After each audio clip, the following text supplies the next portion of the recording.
Voilà, bonjour chers internautes, bonjour à tous ceux qui me suivent. Aujourd'hui, je parlerai de la possibilité dans la vie. Vous savez que dans la vie, Dieu fait des dons, Dieu fait des partages. Dieu nous a donné à tout un chacun sa part. Vous voyez, les parts sont inégales, mais équilibrées dans le sens que chaque personne a ce qu'il lui faut pour survivre, pour équilibrer sa vie, dans tous les sens bien sûr, quelles que soient ses limites de ce qu'il reçoit. Mais autrement dit, il y a des gens qui en général cherchent très haut parce qu'ils sont ambitieux. Ces gens-là qui sont très ambitieux, on ne les reproche de rien parce que c'est la vie. Dans la vie, il est légal d'être ambitieux, c'est normal.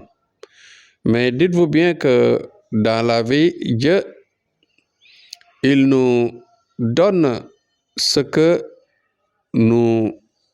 qu'il nous a programmé. Il a déjà fait son programme. Mais dans les prières, on peut aspirer et arracher quelque chose qui est très très difficile, quelque chose qui est très élevé, quelque chose qui est très fort par rapport à notre dessein, par rapport au programme de notre dessein. Mais dans tout cela, il faut vous dire que dans la vie, on ne peut pas tout avoir.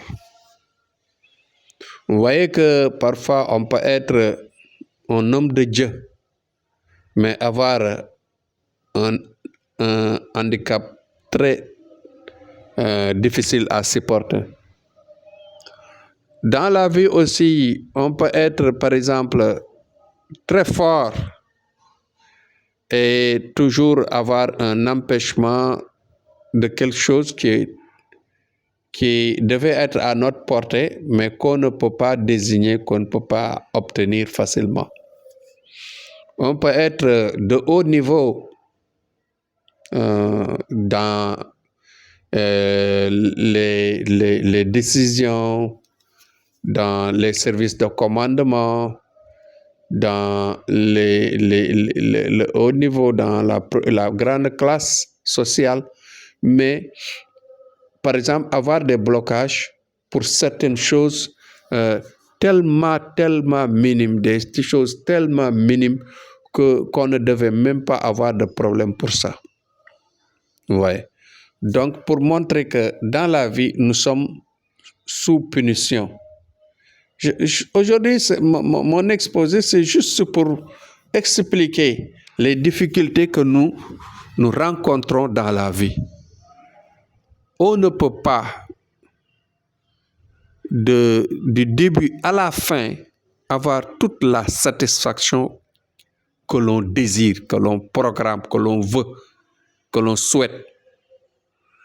C'est ça l'objectif aujourd'hui de mon message. C'est de faire modérer aux gens qu'il faut vraiment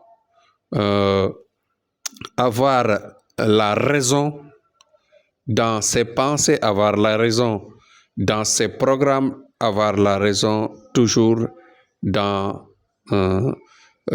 ses désirs surtout.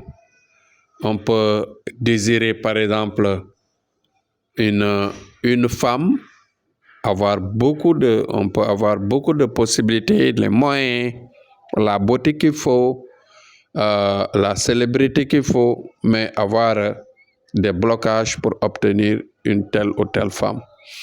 On peut avoir par exemple un niveau très élevé et avoir un blocage pour ne pas obtenir un tel ou tel poste. On peut avoir toutes les possibilités, par exemple, de vivre à l'aise et avoir un handicap dans dans un certain domaine de la vie, du côté de la santé, etc. Donc, à tout moment, dites-vous bien qu'il y a un blocage quelque part.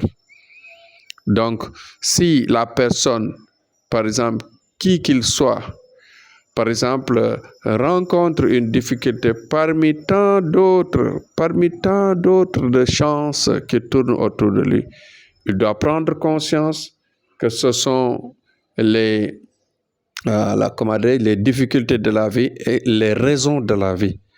La vie a ses propres raisons. Et c'est pourquoi il faut équilibrer tout ce que l'on veut, tout ce que l'on désire.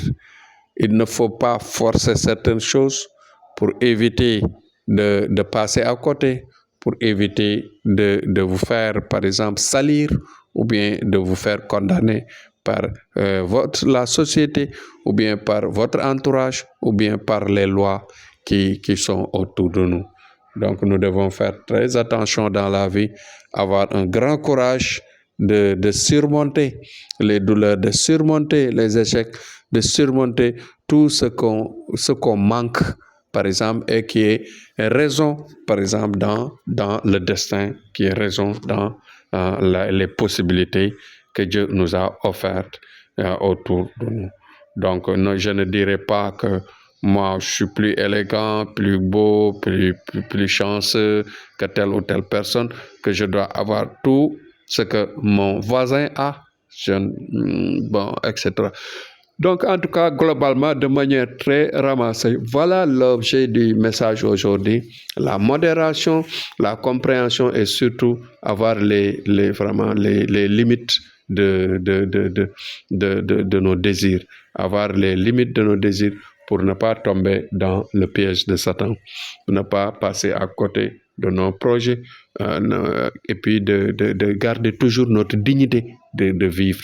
Parce que la dignité fait partie, bien sûr, de la vie. C'était le message d'aujourd'hui. C'était Thierno Amadou dans ces messages. À demain, Inch'Allah, pour un autre message, Inch'Allah.